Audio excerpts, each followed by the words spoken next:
warahmatullahi wabarakatuh. Halo semuanya, kenalin aku Trihandayani. Dan di video kali ini aku akan menjelaskan pada kalian apa itu obligasi dan bagaimana cara menghitungnya.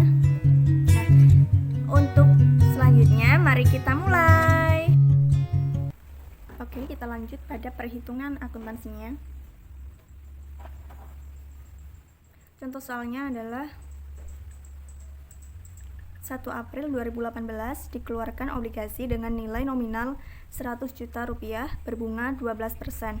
Obligasi tersebut terjual dengan kurs 106 pada tanggal 1 Juni 2018 dengan biaya penjualan Rp250.000. Obligasi akan jatuh tempo pada 1 April 2023. Bunga obligasi dibayarkan setiap tanggal 1 April dan 1 Oktober. Maka perhitungannya adalah penjualan obligasi sebesar 106 juta rupiah. Dari mana 106 juta rupiah ini? 106 juta rupiah ini berasal dari kursnya sebesar 106 dibagi 100 dikalikan nilai nominal obligasi yang dikeluarkan, yaitu sebesar 100 juta rupiah. Maka penjualan obligasinya sebesar 106 juta rupiah dikurangi dengan biaya penjualan, yaitu sebesar Rp250.000. Maka penjualan obligasi bersihnya adalah Rp105.750.000. Bunga berjalannya perhitungannya adalah 2/12 dikalikan 12% dikalikan 100 juta rupiah. Kira-kira dari mana 2 bulan itu?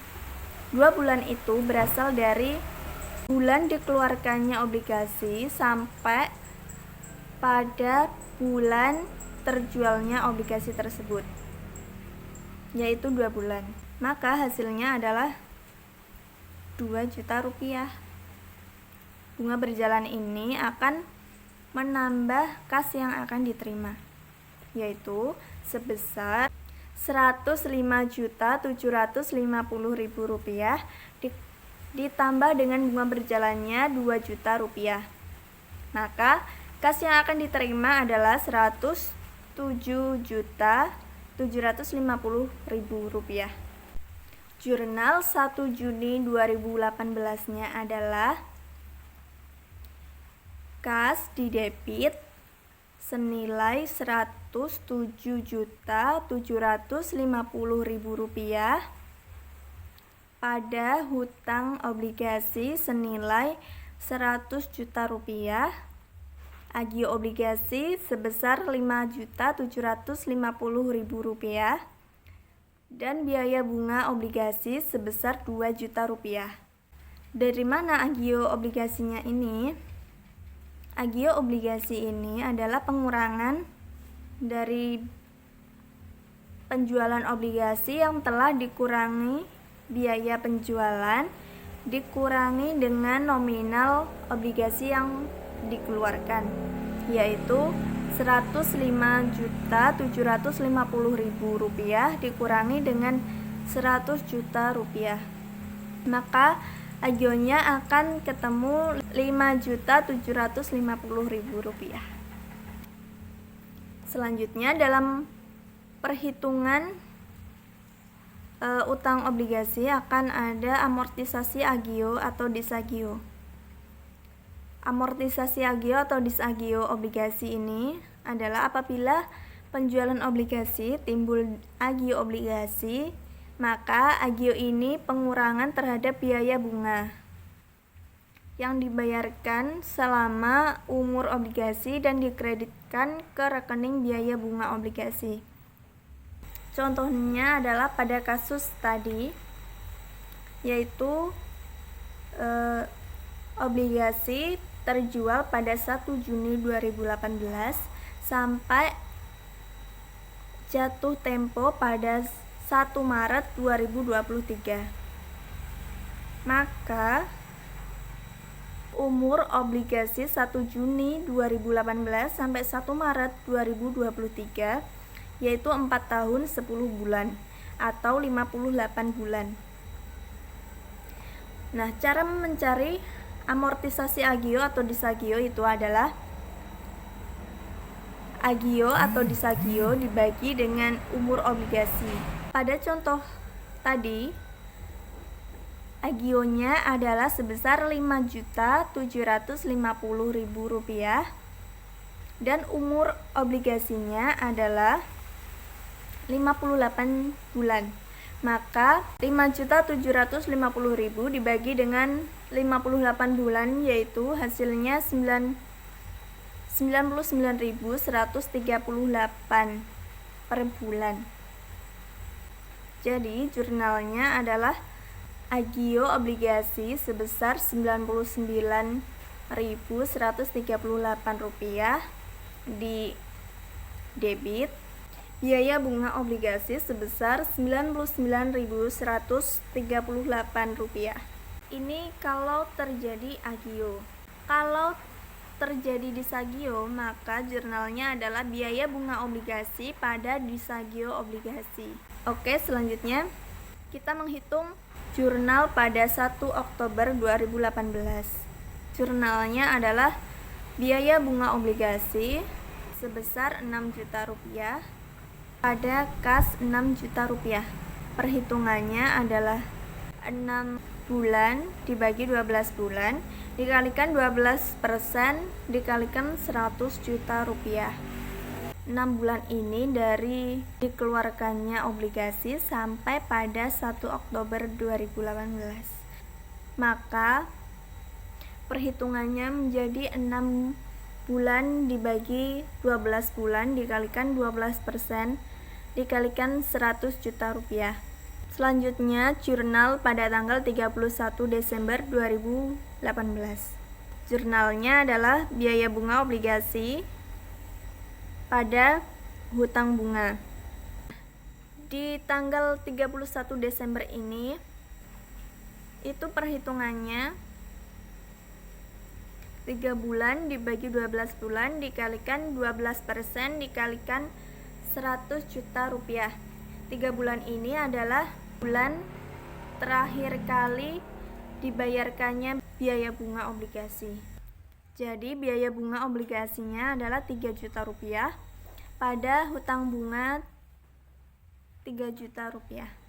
Kemudian di akhir tahun kita akan mencatat amortisasi obligasinya dimulai dari terjualnya obligasi sampai Desember 2018. Totalnya ada 7 bulan. Maka perhitungannya adalah 7 bulan dikalikan agio obligasi yang tadi sudah kita cari di awal. Nominalnya adalah Rp99.138 dikalikan 7 bulan yaitu senilai Rp693.966. Maka jurnalnya adalah agio obligasi senilai Rp693.966 pada biaya bunga obligasi senilai Rp693.966. Selanjutnya, karena tadi di tanggal 31 Desember 2018 telah dicatat jurnal penyesuaian, maka di tanggal 1 Januari 2019 kita harus mencatat jurnal pembalik.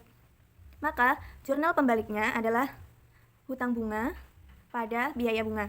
Hutang bunga ini dihitung seperti tadi, terakhir kali pembayaran yaitu 1 Oktober sampai 1 Januari 2019. Maka perhitungannya adalah 3 bulan dibagi 12 bulan dikali dengan Rp100 juta. Maka jurnalnya adalah hutang bunga senilai Rp3 juta pada biaya bunga senilai Rp3 juta. Untuk jurnal 1 April 2019 itu sama seperti perhitungan sebelumnya, yaitu seperti pada bulan 1 Oktober 2018, yaitu bulan terakhir kali membayar obligasi, yaitu bulan 1 Oktober 2019 sampai dengan 1 April 2019. Ada 6 bulan dibagi 12 bulan dikalikan 12% dikalikan 100 juta rupiah, maka hasilnya adalah biaya bunga pada kas senilai 6 juta rupiah, dan begitu seterusnya. Jurnal 1 Oktober 2019 juga sama seperti itu. Kita lewati saja. Nah, di tanggal 31 Desember 2019 itu kita akan mencatat jurnal penyesuaian dengan mencatat amortisasi pada tahun 2019.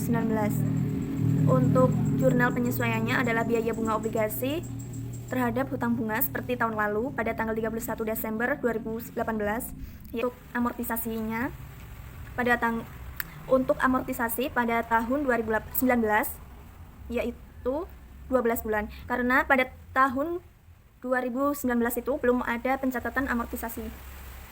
Jadi cara perhitungannya adalah 12 bulan dikalikan besar agio obligasinya, yaitu 99.138.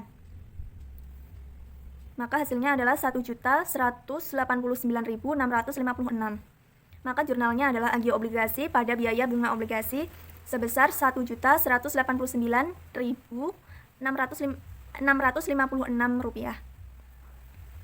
Untuk tahun-tahun berikutnya, maka penjumlahannya akan sama seperti itu karena belum ada pencatatan amortisasi. Oke, berikutnya adalah jurnal saat jatuh tempo, yaitu pada 1 April 2023. Jurnalnya adalah hutang obligasi pada kas senilai 100 juta dan biaya bunga obligasi senilai 6 juta pada kas senilai 6 juta rupiah, yaitu dicatat dari terakhir kali pembayaran adalah 1 Oktober 2022 sampai Maret 2023. Di akhir pembayaran kita juga harus menghitung amortisasinya, yaitu amortisasi agionya yang belum dicatat adalah pada bulan Januari 2023 sampai Maret 2023. Berarti kan ada 3 bulan. Nah, perhitungannya 3 bulan dikalikan besaran agio obligasi, yaitu 99.138 rupiah. Hasilnya adalah 117.940 rupiah. Jurnalnya agio obligasi pada biaya bunga obligasi senilai 117.940 rupiah. Selanjutnya, jika pelunasan obligasi sebelum jatuh tempo. Maksudnya, kita melunasi obligasi itu sebelum tanggal 1 April 2023.